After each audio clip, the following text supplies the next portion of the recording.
Porositë e profetit Muhammed, paqja qoftë mbi të dhe mbi familjen e tij, për Imam Aliun, paqja qoftë mbi të. 100.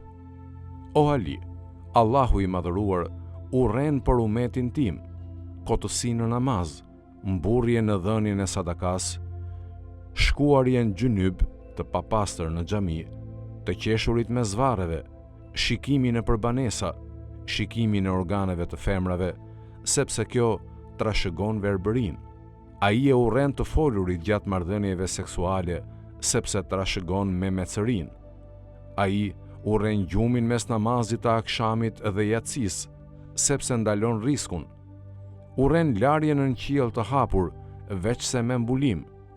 Urren hyrje në lumej, veçse me mbulim, sepse në ta ka engjëjt. Urren bisedën mes ezanit dhe ikametit në namazin e sabahut. Urren hyrje në det, kur ai është i trazuar. Urren gjumin në një tarac që nuk është gurore. Kush fle në një tarac që nuk është me gur, ai është liruar nga detyrimi i tij. Ai urren që një burr të flej vetëm në shtëpi. Ai urren të flitet me një lebroz, përveçse nëse janë 1 metër larg njëri tjetrit. Ik nga lebrozi, siç do të ikësh nga luani. Allahut nuk i pëlqen që një burr të kryejë marrëdhënie me gruan e tij, kur më parë ka ëndërruar dhe është eksituar, por t'i afrohet pas larjes prej ëndërrimit. Ai urren që një njeri të hyjë në një shtëpi të errët, përveçse me një ndriçues. 101. O Ali, mburrja e shkatëron prejardhjen. 102.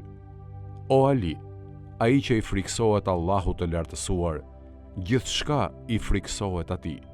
Ndërsa ai që nuk i friksohet Allahut, Allahu do ta friksojë atë nga çdo gjë. 103.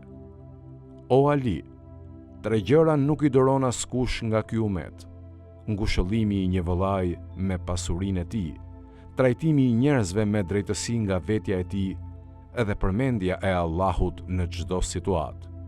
Kjo nuk është vetëm të thuash, por nëse i afrohesh asaj që është ndaluar, ti frikësohet Allahut në ato moment dhe ta braktisësh atë.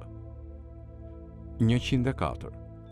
O Ali, nëse u bën drejtësi këtyre të tretëve, ata të bëjnë të padrejtë, i poshtri, familja jote dhe robi yt. Këta të tre nuk krahasohen me 3 të tjerë: njeriu i lirë me një rob, dietari me një ignorant, dhe i forti me një të dobët.